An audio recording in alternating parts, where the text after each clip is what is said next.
வாழும்போதே சமாதி கட்டி காத்திருந்த திருமலை சாமிகள் மரணத்தை கணித்து கூறிய மகானின் நேரடி வாக்குமூலம். திருமலை கவுண்டன் வலசு கிராமத்தில் செல்லப்பன் கருப்பாயி அம்மாள் தம்பதிக்கு மகனாக பிறந்தவர்தான் இந்த திருமலை சாமிகள்.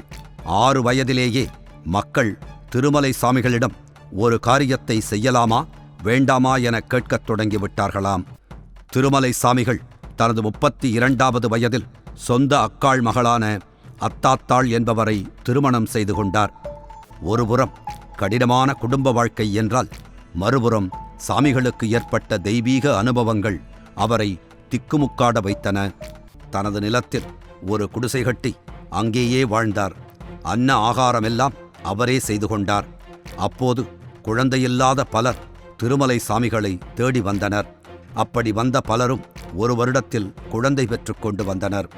ஊர் திரும்பிய சில வருடங்களிலேயே திடீரென ஒரு நாள் தனக்கான சமாதி எப்படி இருக்க வேண்டும் என சொல்லிவிட்டார் திருமலை சாமிகள். காலையில் தொடங்கி மாலை வரை அன்பர்களை சந்திப்பதும் அவர்களது குறைகளை தீர்ப்பதுமாக இருந்தார் திருமலை சாமிகள். 2022ஆம் ஆண்டு தை மாதம் 27ஆம் தேதி நான் இறைவனுடன் ஐக்கியமாகி விடுவேன் என்று 3 நாட்களுக்கு முன்னதாகவே அறிவித்தார் திருமலை சாமிகள். நான் உடலை விட்டு பிரியப் போகிறேன், என்னை சமாதி செய்யும் போது படுக்க வைக்கக்கூடாது என தெரிவித்துவிட்டார். அவர் சொன்னது போலவே அனைத்து ஏற்பாடுகளும் செய்யப்பட்டன.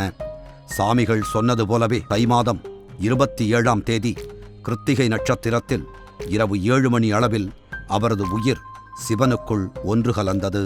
தான் சமாதியாவதற்கு முன்னர் இன்னொன்றையும் திருமலை சாமிகள் கூறியிருந்தார். அதாவது, தன்னை தேடி வரும் அன்பர்கள் பாவங்களையெல்லாம் நான் சுமப்பேன் என்று கூறியிருக்கிறார். அவரது குரு பூஜை 29, 30 ஆகிய தேதிகளில் கிருத்திகை நட்சத்திரத்தில் வெகு விமர்சையாக நடைபெற உள்ளது.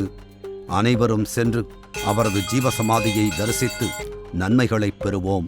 அருளாளர்கள் 1000 என்கின்ற இந்த நூல் என்னை பிரமிப்பில் ஆழ்த்திய ஒரு நூல். இன்றைக்கு இந்த நிகழ்ச்சிக்கு வந்திருக்கின்றவர்கள் அவ்வளவு பேரும் இந்த புத்தகத்தை அவசியம் வாங்கி செல்ல வேண்டும். நீங்கள் வாங்கி செல்வது புத்தகத்தை அல்ல, 1000 சித்தர்கள் சப்த வடிவிலே உங்களோடு வரப்போகிறார்கள். சித்தர்களை பற்றி நான் நிறைய எழுதியிருக்கிறேன். ஆனால் இந்த 1000 சித்தர்கள் புத்தகத்தை பார்த்தவுடன் நான் ஒரு சிறு துரும்பாக ஆகிவிட்டேன். மலை போல இந்த புத்தகம் எனக்கு காட்சி தருகிறது. அருளாளர்கள் 1000. ஆசிரியர் ஜீவ அமிர்தம் கோ. திருமுருகன். நூல் உங்களுக்கு வேண்டுமா? அதற்கான அலைபேசி எண் 739 739 4174. ஜிபே மூலம் செலுத்த 9176564723.